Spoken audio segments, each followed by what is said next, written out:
Brothers, keperkasaan itu penting banget. Ya, biar badannya gede, apanya gede kalau nggak perkasa?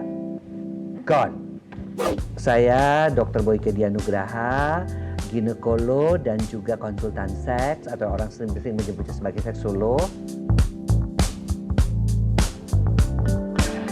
Nah gini, yang namanya pria, perkasa itu bukan dilihat dari tubuhnya yang mirip aderai atau itu, tapi pria yang perkasa itu adalah pria yang bisa menikmati setiap momen-momen hubungan seksualnya dengan pasangannya sehingga dia mencapai ke puncak kenikmatan.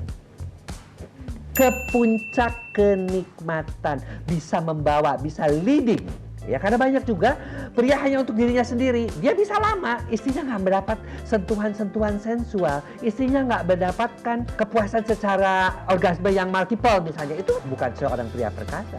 Anda mesti ingat, kalau yang namanya pria itu di mata wanita, itu tidak melulu hanya, oh dia ukurannya besar, tahan lama. Ada juga yang kerasnya oke, bagus.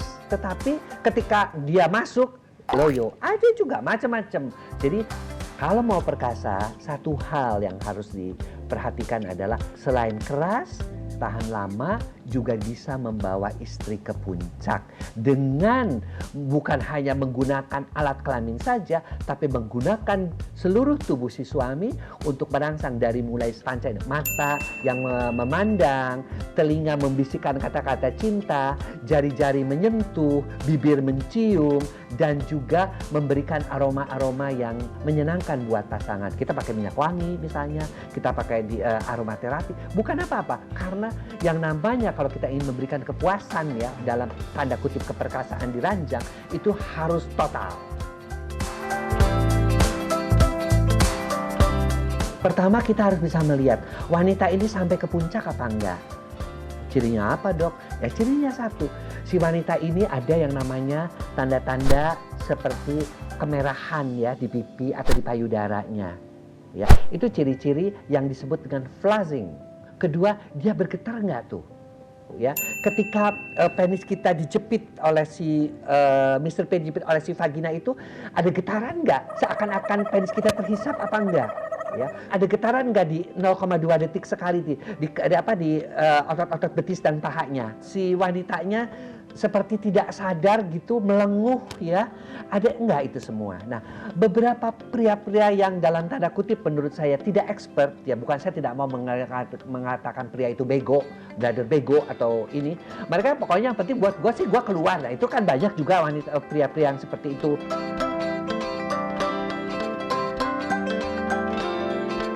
Seks mencapai persentase 35% penyebab ketidakharmonisan.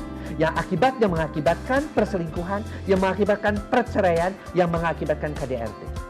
Yang di KDRT itu bukan cuma laki-laki terhadap perempuan ya, perempuan terhadap laki-laki dihina-hina. Cepet banget kok kayak ayam. Nah itu kan KDRT. KDRT secara verbal.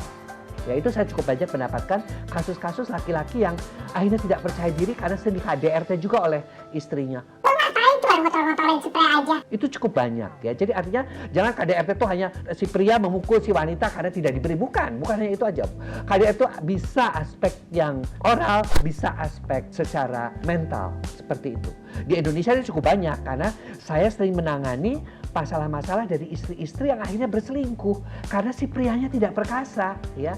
Ya memang dia akhirnya menikah, dia punya suami, tapi untuk seksnya dengan pacar lamanya, dengan apanya. Karena itu tadi, si pria hanya memikirkan, yang penting gua ejakulasi, gua nikmat, terserah ini gua sih mau dapetin, ya mau dia masturbasi nantinya, mau dia onani nantinya. Kalau kamu jadi pria nomor satu mesti perkasa. Perkasa yang lengkap ya. Paling tidak kalau sudah perkasa yang lengkap itu sudah kamu bisa penuhi, syukur-syukur perkasa ininya ditambah nilai plus, perkasa di ranjangnya itu perlu banget. Kamu mau punya segala macam, mau alat kamu gede tapi loyo, nothing.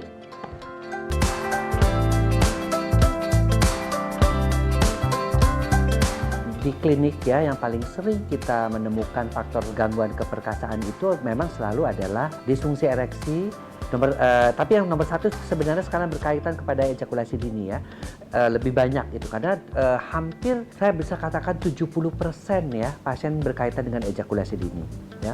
Kemudian disfungsi ereksi ya, baru lagi yang lainnya itu hal-hal yang lain ya, seperti nyeri ketika keluar sperma atau yang gangguan kepercayaan tidak ada gairah. Betapa banyak pria-pria yang tidak bergairah lagi kepada pasangannya, itu juga harus diobatin juga gitu loh. Makin tua pasangannya makin cerewet, jadi itu lebih kepada yang masalah-masalah psikogenik. Tapi dua hal itu, disfungsi ereksi, ejakulasi dini, itu adalah yang paling sering dikeluhkan, psikogenik dan organogenik. Jadi ada organogeniknya mungkin sekitar 30%, psikogeniknya 30%, tapi campurannya 40%.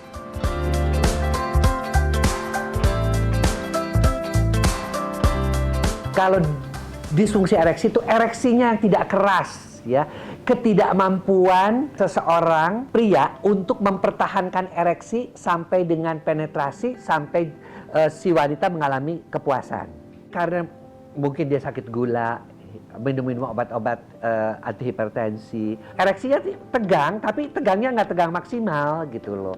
Itu nggak enak ya namanya, ya, yang masuknya lembek ya, si wanita juga ketika ngejepit juga lembek juga kan nggak enak juga ya. Kalau ejakulasi dini itu biasanya berkaitan dengan waktu ya yang terlalu sebentar sehingga ereksi mungkin bagus, tapi karena kesebentarannya itulah maka si pria tidak bisa membawa wanita ke puncak orgasme.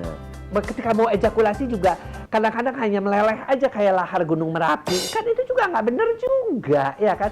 Jadi tetap perkasa itu tegak, perkasa itu keren ya, artinya butuh waktu yang cukup. Perkasa itu adalah exploration, mengeksplorasi semua tubuh. Perkasa itu membawa wanita ke puncak kenikmatan.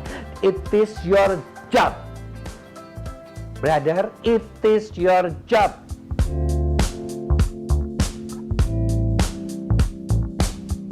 Ya, kalau buat saya sih boleh-boleh aja ya, karena kita kan kaya sekali dengan tumbuh-tumbuhan ya. Ada yang mau menggunakan madu, ada yang mau menggunakan ginseng, ada yang mau menggunakan purwoceng, ada yang menggunakan pasak bumi, boleh-boleh saja sepanjang ada penelitiannya.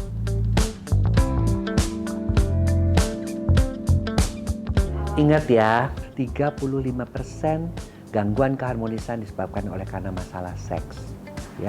Nomor satu apa sih dok? Komunikasi intim, komunikasi ya. Tapi 30% seks, perceraian, perselingkuhan ya. Artinya apa? Itu kan sepertiga ya, cukup besar. Kalau ada masalah ngomonglah, nggak usah malu. Kalau kita udah ijab kabul, pasangan kita itu burungnya suami yang milik istri juga, vagina istri milik suami juga.